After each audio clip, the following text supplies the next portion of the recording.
Welcome back, comic book collectors and enthusiasts. My name is Brandon, and you're watching M.O.N.Comics.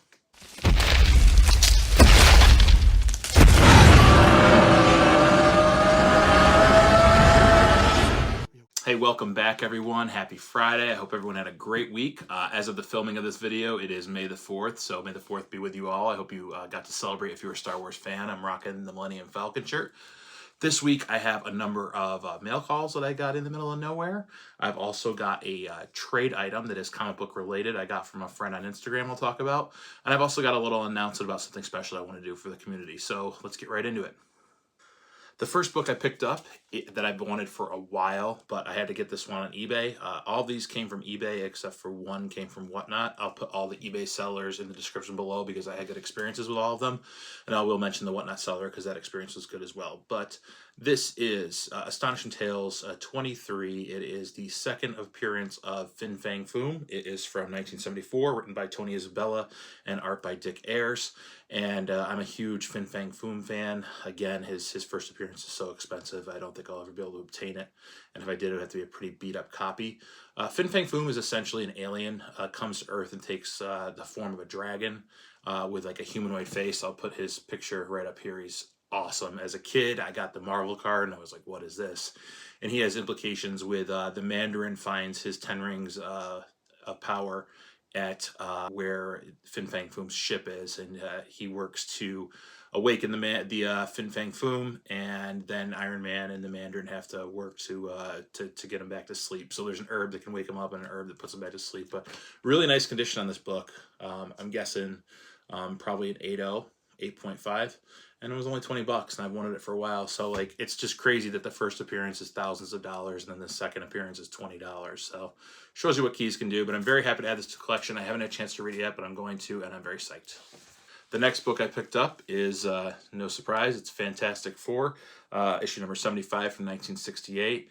Really cool. Again, these covers, the yellows and the reds, there's some really unique colors in this run. So yeah, 1968, Stan Lee and Jack Kirby.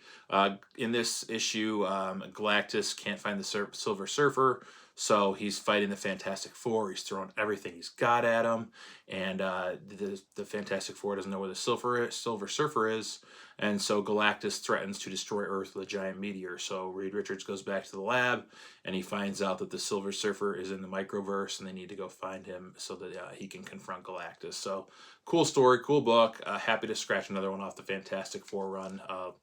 Really hoping we get a Galactus tease in the new Guardians movie, so very cool. The next book, again, same vein, Fantastic Four 76 from 1968, of course, by Stan Lee and Jack Kirby. This is a really beat-up copy, but I got it from cheap on Whatnot from SHQEVV, SHQEVV. Very fair deal. I think I paid like $5 or $10 for it for Silver Age. It's beat up. I just need it in my run. It is complete, attached, not missing anything. So this one is the follow-up to the other one, where to 75, where they enter the Fantastic Four Ghosts in the microverse to find the Silver Surfer, and they are confronted by Psycho Man's Indestructible One, and they beat him, and then the Silver Surfer wouldn't go back with him, and he was too powerful for the Fantastic Four to bring him back. So the Fantastic Four is worried about Galactus destroying the Earth, and they mention it, and then Silver Surfer hears it, and he's like, okay, I'll go confront Galactus. If you're familiar with Silver Surfer, he had to become a herald to Galactus because his world of Zen-La was going to get destroyed by Galactus, but he said he'd become a herald for him and go seek worlds for Galactus to eat. So he definitely feels, that he doesn't want Earth to succumb to the same fate that Zen-La would. Great book. Very happy to own it. And the last of the Fantastic Four ones I got up was Fantastic Four 78.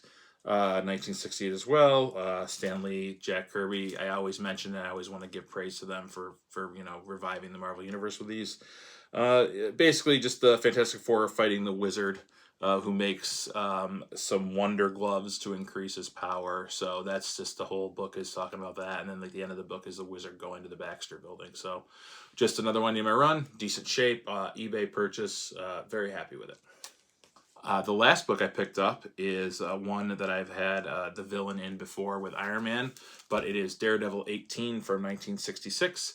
It is the first appearance and origin of the Gladiator. I love B, C-level characters, quirky villains. You know, Gladiator with his buzzsaws and his mask just appealed to the kid in me. So what happens in this episode is Foggy is, you know, trying to impress Karen and make her believe that he's Daredevil. So he goes to this costume shop and asks the guy to make him a Daredevil costume. And he's like, yeah, come back later today. I'll have it ready for you.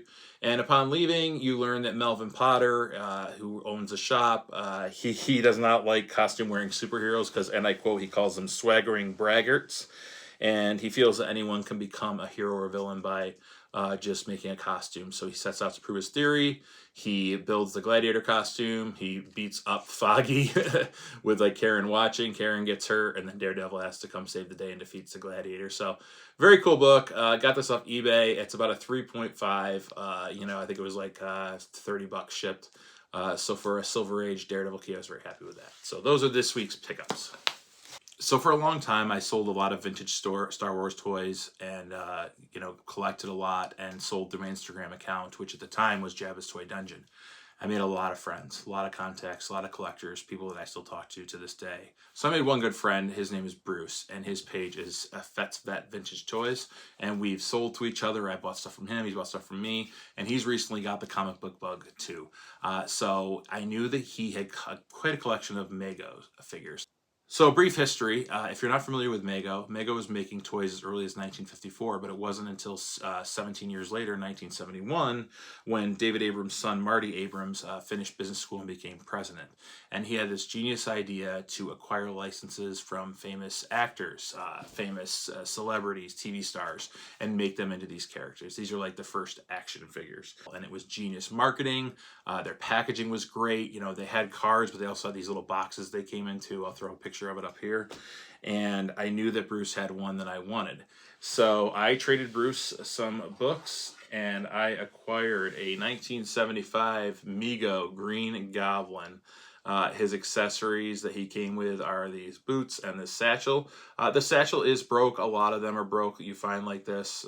They're even more expensive if they're in perfect condition, but I don't care. It displays fine, and he can still wear it. So this came out in 1975 with the world's greatest superhero line. There was only 2 Marvel villains that came out, the Lizard and the Green Goblin, and this was the harder of the 2 to find.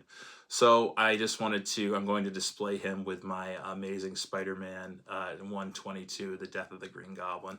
I might try to pick up more. I'm not sure. I'm just trying to, again, stay focused on what I need for my runs and what I'm collecting with comics. But I love the Green Goblin. Was always wanted this, and I want to thank Bruce for making a deal and sending him along. So thank you so much. Go check out his Instagram page. He has some cool stuff. So thanks, Bruce. Cheers. So I was at work today, and all of a sudden I got a YouTube notification that someone had mentioned me in their page. And I went in, and I found this gentleman's page called Spine Tick Pressing. I'll put him right up here. And he had some awesome videos, and he has about 354 subscribers. Please go give him a sub. He has some cool videos. And he was talking about how he wanted to do a giveaway when he hit 400. So he was trying to accomplish hitting 400, but he was also helping out the community, which I think is awesome. And other YouTubers have done it on here, and it's really cool. And so he suggested, you know, if you wanted to win this book he was giving away when he hit 400 subscribers, go follow these 5 people.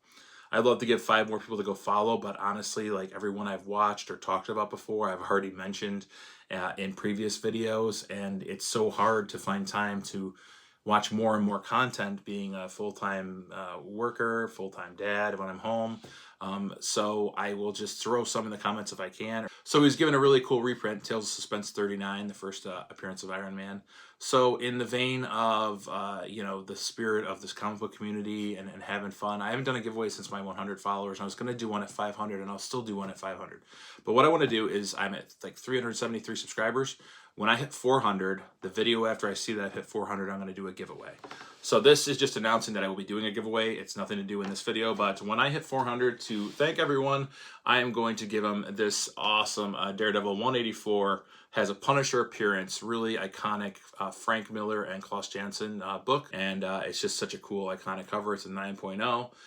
So I'm going to give this away once I hit 400 subscribers, and I'll just have a little contest, and I think I had like 60 entries in my last one, so odds are pretty good you're going to win it. So thank you to Spine Ticks Pressing for helping out the community, and it was fun to get back before, and I want to do it again. So when the time comes, when I hit 400 subscribers, I will announce how we're going to do this. So very cool. So that's it for this week. I hope everyone has an awesome weekend. The weather's finally starting to turn nice in central New York this weekend. So I think I'm going to take my daughter to our first free comic book day at a local comic book store, and I'm going to make a video out of that. But I do have more mail calls waiting. I do have stuff coming in the mail. I've always got more stuff, going on in my head of what I want to do. So if you like what I'm doing, I would love it if you went down and subscribed and hit like. I checked my analytics, and only 36 people that are watching my videos, like our constant returners and whatnot, are subscribed. So over half aren't subscribed. So please, if you like this, you want to support me, and you'll have to be subscribed if you want to get in on the giveaways. I plan on doing a lot more. I'd really appreciate it. I already appreciate all the love from everyone. You guys are great. This comic book community is awesome. I'm having a blast, and I can't wait to see where the future goes. So everyone have a great weekend. Be safe. Keep reading comics. I'll see you next time.